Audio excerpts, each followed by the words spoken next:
दूसरा तीमुथियुस 4:10 क्या लिखता है? क्योंकि देमास ने इस संसार को प्रिय जानकर मुझे छोड़ दिया है। यहां पे पौलुस देमास के बारे में कह रहा है। एक व्यक्ति है देमास, एक सुसमाचार पौलुस ने सुनाया एक समय देमास को। संसार से निकल कर आया, प्रभु को स्वीकार किया, वचन को स्वीकार किया। कुछ दिन तो चलता रहा, लेकिन कुछ ही समय में संसार इसको अच्छा लगने लगा, संसार को प्रिय जानने लगा। ये प्रभु जो है पौलुस की भी बातों को पसंद करता था और वचन को भी पसंद करता था। मतलब इस व्यक्ति के बारे में देखिए, इसको संसार भी पसंद था और पौलुस भी पसंद था। लेकिन एक दिन ऐसा हुआ कि उसने पौलुस का साथ छोड़ दिया।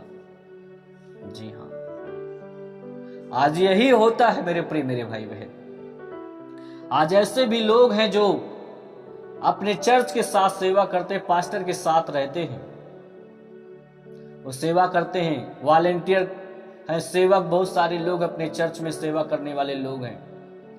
कई जगह पे ऐसे चर्चों में पास्टर के साथ, अपने चर्च के साथ जुड़े रहते हैं, लेकिन कुछ ही दिन में वो अपने चर्च को, अपने पास्टर का साथ छोड़ देते हैं। इसका कारण यही है कि उनको संसार प्रिय लगने लगा है, वो पाप करने लगे, गुनाह करने लगे हैं। और यही कारण है कि वो पास्टर से और चर्च के साथ जुड़कर रहना नहीं चाहते, क्योंकि अब जो है वचन उनको जो है सुनना उनके लिए जो है उतना आवश्यकता नहीं है जितना संसार के काम को महत्व दे दिया।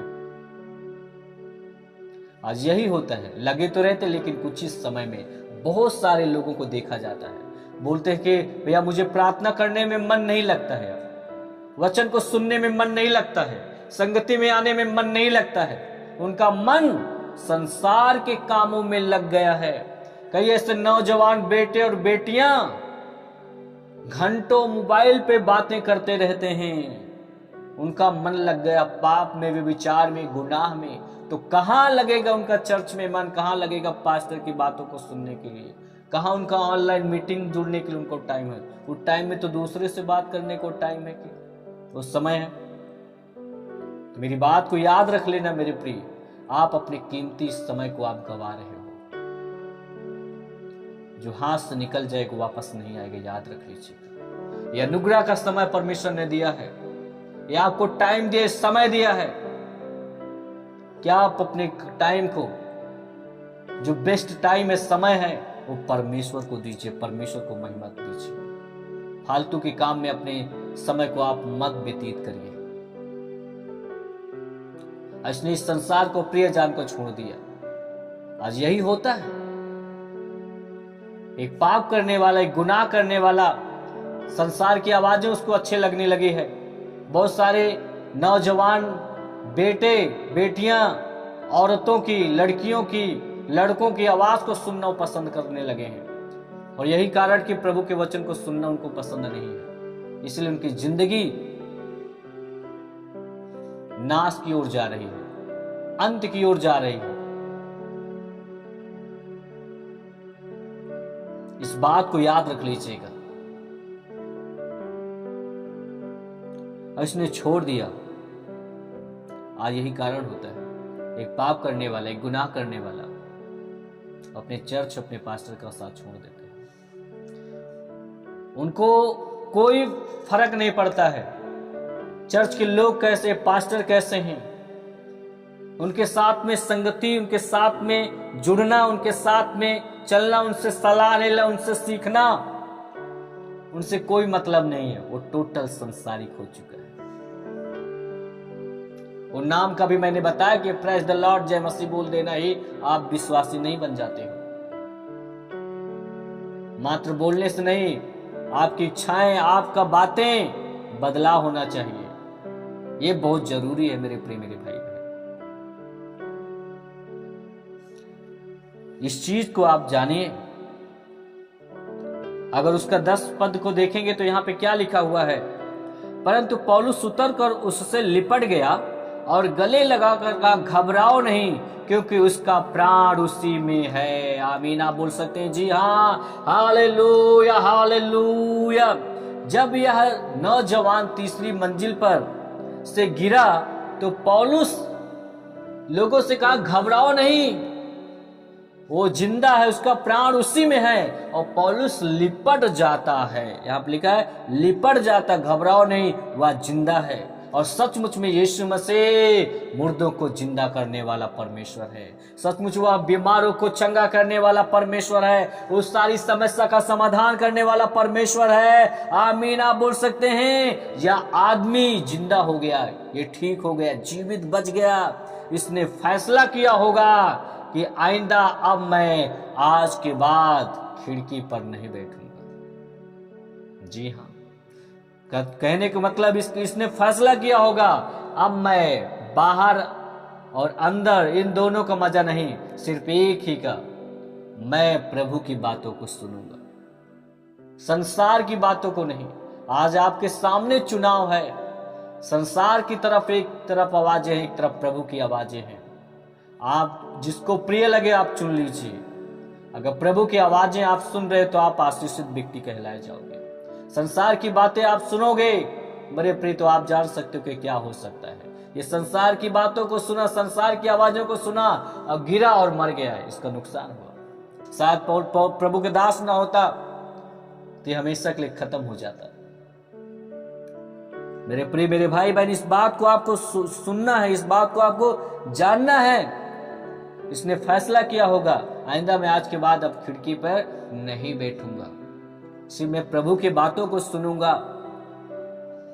अगर आप भी संसार और प्रभु दोनों तरफ चलने के कारण विश्वास में गिर चुके हैं, मर चुके हो, तो आज भी यीशु आपको जिंदा करता है।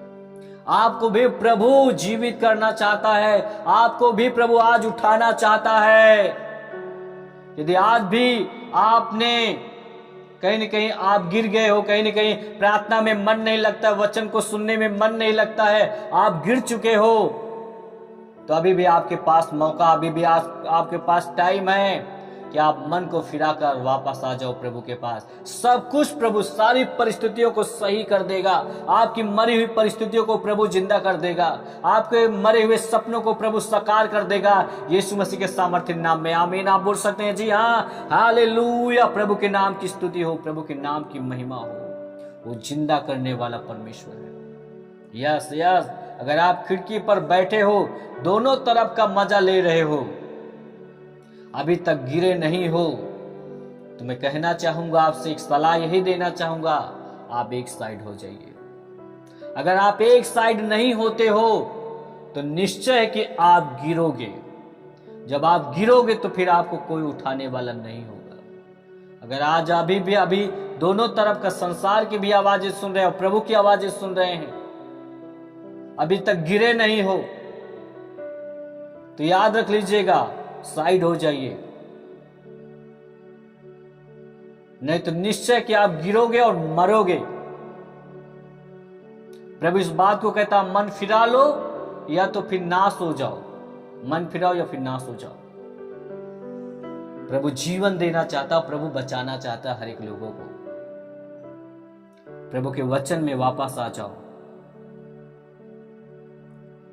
प्रभु यहां पे क्या कहता है? भजन संहिता उसका 119 का 113 पद क्या कहता है? मैं दुचित्तों से तो बैर रखता हूं, परंतु तेरी व्यवस्था से प्रीति रखता हूं। दाऊद यहां पे कहता है, प्रभु कहता मैं जो घृणित काम करने वाले हैं, गलत काम करने वाले हैं, परमेश्वर उनसे बैर करता है, परंतु जो वचन से प्रेम करते हैं, परमेश्वर उनसे भी प्यार करता है, उनसे भी प्रसन्न होता है। जी हाँ, एक तरफ हो जाइए, खिड़की का जीवन छोड़ो।